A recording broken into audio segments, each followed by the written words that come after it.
Are we in this thing? Are we good? Is the melanin on and activated? Yes, it is. What's up, everybody? It's your girl, Miss P. I hope that you are doing fabulous. Make sure to go ahead and thumbs up this video. I'd really appreciate it. Subscribe and also follow your girl on all of my social media at Miss TP90. And I need you to go ahead and opt in to the peace, love, and all that good stuff mailing list. I'm going to put the link down below. I do have a question of the video. Who is your favorite female R&B group? Post it down below, honey. I need you to make it good. Let me know who's your favorite and what's your favorite song that they sing.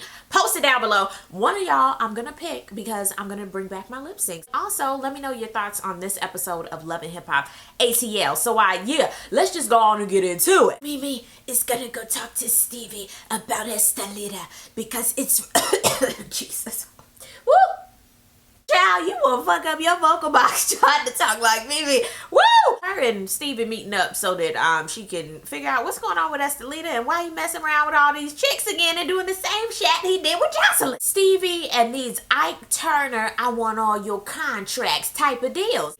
30% off the top of everything. It could be Instagram posts, her flat tummy tea posts, her Fashion Nova posts. He don't care. He want every piece of it. I'm sitting here like, bro, 30%? Stevie, he's such a damn cornball talking about I let her play with the beefcake a little bit. You let her play with it like it's a little toy, a little figurine.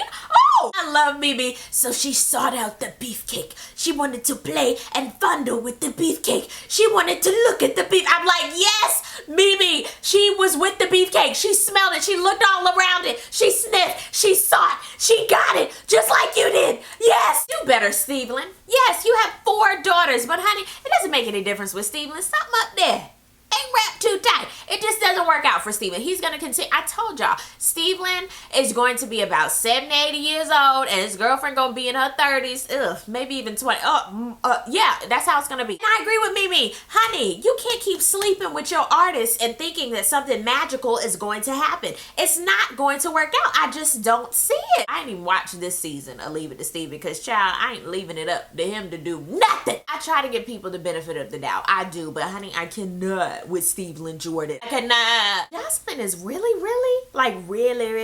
she really Kevin Gates off of the show. Like, she's not even gonna make a surprise type of appearance. My God, she really meant that. Jessica Dime. Y'all know I love me some Jessica Dime. She feel like she might be pregnant because she's been like tired and like throwing up. And then when she get like her chicken nuggets, she don't want them. I've not been feeling good. Like, and I don't want nothing but Sean because shit, I might be pregnant. We figure out that Jessica Dime and her mama do not have the best type of relationship. And Sean was like, well, you need to reach out to her good shit. I ain't gonna be here. You gonna need some help. I was like, Earth?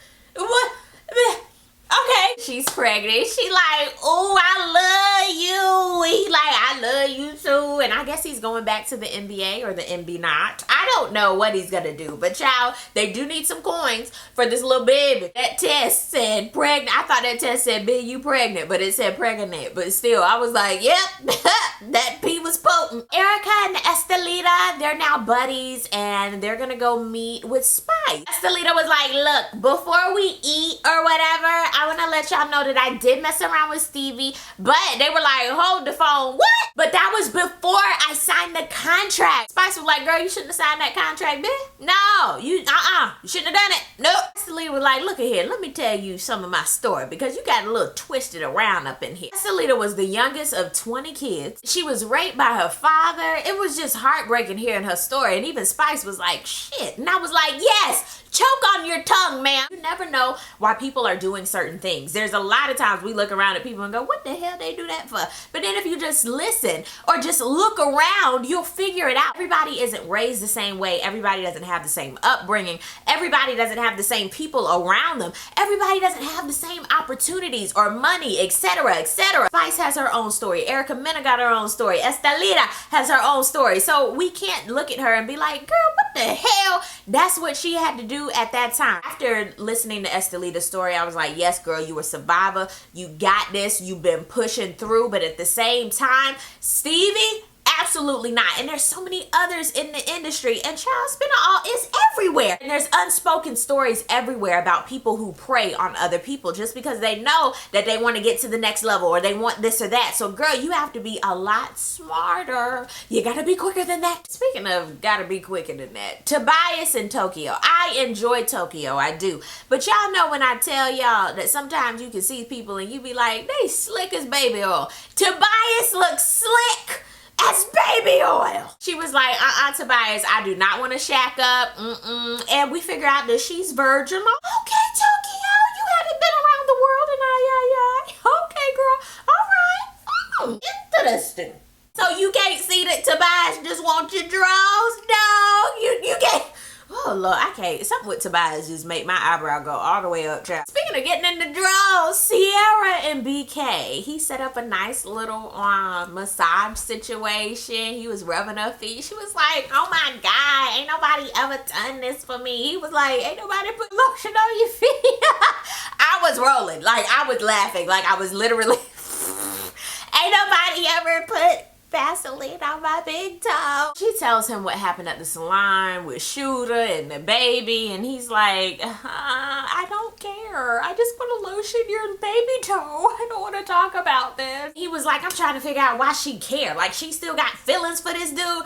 She was married to the dude for 8 years. When you're with people, a lot of people think you can turn emotions on and off. You can't, especially when you are married to somebody. Shoot, if you just in a relationship or you talk to somebody every single day, it takes a long time for those feelings to just dissipate into thin air. It takes a minute, honey. I'm sitting there looking at BK like, just because you rubbing her big toe don't mean that Shooter wasn't in her life. I understand where BK is coming from though. I mean, but the ink isn't even, child, did she even put the pen to the paper yet to write my divorce? So until then, pumpkin, I don't know what to tell you. Mimi is helping her boo tie with her pop-up shop. Jessica Don was there. She was like, I like your stuff. I love Jessica Don. Can I just say that? Here comes Tokyo and Carly Red. Why did Carly walk in like, hello? I was like, Carly, if you sit your ass down somewhere. Jessica Dime is inviting them to her video shoot because she got to do this video shoot before she starts showing and spreading. Carly ends up telling everybody what had happened was with Ciara. Did Ciara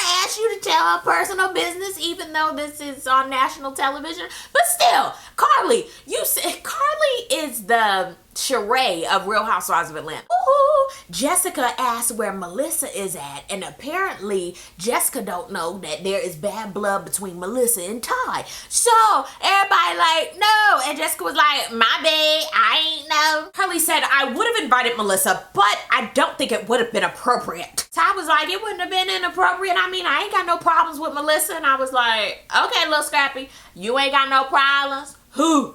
You do. Yes, you do. Speaking of awkward, it's time for Jazzy Face Boot Camp. Oh, blessed Jesus. Blessed be the rock. I can't with Jazzy just singing in the background, just looking around. Like, he need to do a couple pushing ups. Here comes the vocal coach. She was like, is everybody ready? Everybody was ready. Had their little microphones. I was like, oh, okay. I hate VH1 for doing that flashback of, what's her name?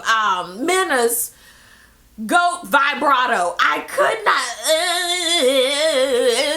I cannot, Minna, she can't sing.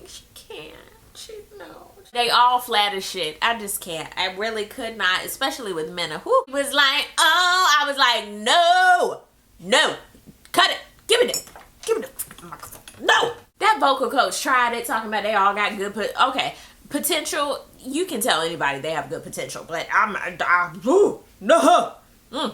the one with the best potential, in my opinion, I guess I'll give it to Tommy. But Minna, I don't see it. Estelita, bless her. I don't, no. Estelita tells Tommy what had happened was, at that time, she had told them that it was a 5-year contract. Damn, Diddy. Like, no, absolutely not. Why would you sign a 5-year contract?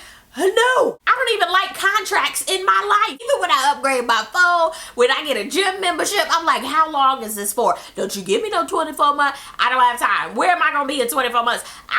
No, anything over than 12 months makes me want to gag. I do not like it, Sam I am. I do lock you in. Everybody, you be thinking that you signing up for such a great deal, but after you got to read the fine print. It says after 12 months, they going to jump that shit up. You wonder why your cable bill is amazing for the first 12 months, and then it be like, boop, boop, boop. You got to read. Y'all better read. Estelita wasn't reading. Oh, God. How did it go from this scene to this scene? Shooter's son was murdered. I was like, Jesus. He was only 21. Oh, my God. It was super sad. Oh, my God. How did it go from that scene to the scene with Jessica Dime in the video shoot? I was like, VH1, y'all transitions need to be a lot better. Well, at least they went to commercial after that, because I was like, whew, that was a lot. Everybody's at the video shoot except for Carly Red. I'm like, Carly, what did you have to do? Here comes Melissa. Ty is like, ew.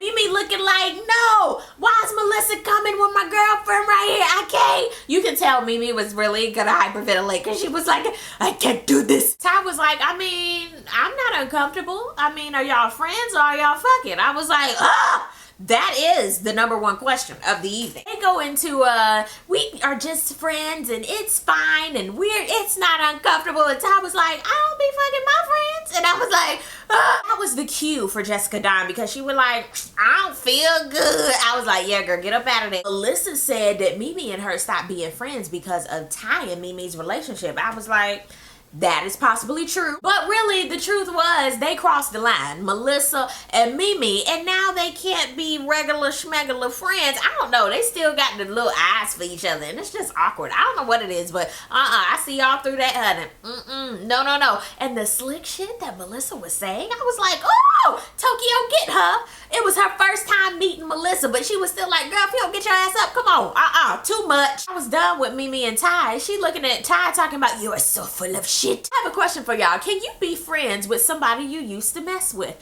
That is the question down below. I feel like all three of them in denial about different things. Tokyo goes to see Sierra because she hasn't seen her in a minute, and she didn't even know about Shooter's son. Sierra tells her that BK has been there for her throughout everything, and she's really, really sad. She hasn't been eating. She's just grieving, which is understandable. Shooter has been pushing her away ever since everything happened, and that's understandable because he's grieving in his own way, and she really doesn't know what she wants to do when it comes to BK or Shooter. And at the same time, I'm looking at Tokyo like, how is she gonna choose that right now? She's grieving. She got this one on this side. Oh my God, it's too much. You can't make rational decisions when your emotions are all over the place. You just can't. Just Brittany. She is a part of Maybach Music. She's working with Stevie. She has a deal with MMG, and she's looking for management. And child, she's looking for Stevie to be her manager. Child, I don't know. Stevie is just a snake in the grass. Ooh, so the ladies pull up. Minna and Estelita. And Minna gotta give her a pep talk. Don't you let them punk you.